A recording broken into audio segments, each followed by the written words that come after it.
আপনারা যদি আওয়ামী লীগকে পুনরায় ফিরিয়ে আনতে চান, আমরা কিন্তু আওয়ামী লীগকে পুনরায় ফিরতে দেব না। আমি নাজমুল হক নাঈম নিজে এই নাহিদ ইসলামকে অনেক ভালোবাসতাম, কিন্তু তারই বক্তব্য দেওয়ার পরে তার প্রতি আমার কোনো বিশ্বাস নাই, তার প্রতি আমার কোনো আস্থা নাই। জনগণকে বলবো এদের ব্যাপারে চূড়ান্ত ব্যবস্থাপনা নিতে। এতদিন পর্যন্ত আপনাদের পক্ষে ছিলাম, কিন্তু আপনাদের কথার কারণে আপনাদের বিপক্ষে যাইতে বাধ্য হয়েছি। আপনাদের বক্তব্য, আপনাদের এই সমস্ত বক্তব্য, আওয়ামী লীগকে পুনর্বাসনের বক্তব্য আপনাদেরকে কিন্তু জনগণ থেকে সরিয়ে ফেলবে। ছাত্রলীগের একটা বড় অংশ তারা যদি আমাদের দলের মধ্যে আসে, আওয়ামী লীগের একটা বড় অংশ তারা যদি আমাদের দলের মধ্যে আসে, আমাদের ভোট বাড়বে, আমাদের দল শক্তিশালী হবে। হ্যাঁ, এই সমস্ত স্বপ্ন দেখা বা এই সমস্ত চিন্তা ভাবনা পরিবর্তন করুন। এই সমস্ত চিন্তা ভাবনা কিন্তু আপনার অনেক ভয়ঙ্কর রূপ ধারণ করবে, অনেক ভয়ঙ্কর রূপ ধারণ করবে। কারণ আওয়ামী লীগের পক্ষে যারাই যাবে তাদেরই পতন হবে। আপনি নাহিদুল ইসলামকে মানুষ যেমন ভালোবাসতো, এখন যে আপনি এই কথা বলেছেন যে ছাত্রলীগের একটা বড় অংশ তারা যদি আন্দোলন না করতো, বিদ্রোহ না করতো, তাহলে আন্দোলনটা এত বড় হতো না, এই কথা বলে তো আপনি এই একটা গুরুতর অপরাধ করেছেন এবং বাংলাদেশের মানুষের মুখ থেকে তো আপনি উঠে গেছেন।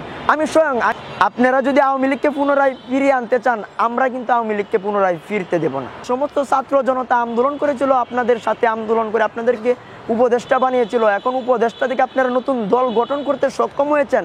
তাদের শরীরের মধ্যে যে আঘাত করেছে ছাত্রলীগরা, সে আঘাত তো এখনো শুকায় নাই।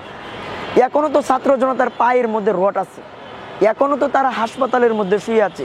যে ছাত্রলীগরা একের পর এক আমাদের ভাইদের উপর ভার্সিটিগুলোতে মানুষকে নির্মমভাবে হত্যা করত, আপনার পঙ্গু করত। এরপরে আপনারা নতুন দল গঠন করার পরে আপনারা বলতেছেন যে ছাত্রলীগের বড় একটা অংশ যদি বিদ্রোহ না করতো তাহলে আন্দোলনটা বড় হতো না। এর মাধ্যমে কি আপনি ভোট অর্জন করার চেষ্টা করতেছেন, যে আওয়ামী লীগকে বৈধতা প্রমাণ করার চেষ্টা করতেছেন? আপনারা যত কিছুই করেন না কেন, এই বাংলাদেশের মানুষ আওয়ামী লীগকে চায় না, আওয়ামী লীগকে চায় না, ছাত্রলীগকে চায় না। কারণ ছাত্রলীগ মূলত বাংলাদেশের মধ্যে হত্যাযোগ্য ছাড়া আর কিছু করে না। আপনারা জানেন যে আবরার ফাহাদকে হত্যা হয়েছিল, এটা কিন্তু ছাত্রলীগরা করেছিল। শুধু আবরার ফাহাদ তো মারা গেছে বিদায় এটা দেশবাসীর সামনে প্রকাশ হয়েছে। এছাড়াও এ ছাত্রলীগরা আরও কত মায়ের বুক খালি করেছে, আরও কত ভাইকে হত্যা করেছে, শহীদ করেছে। এটার কোনো দৃষ্টান্ত নাই, এটার কোনো আপনার হিসাব করে শেষ করা যাবে না। এরপরে আপনি এই কথা তাহলে কীভাবে বলেন? আপনারা যদি আওয়ামী লীগকে পুনরায় ফিরিয়ে আনতে চান, আমরা কিন্তু আওয়ামী লীগকে পুনরায় ফিরতে দেব না।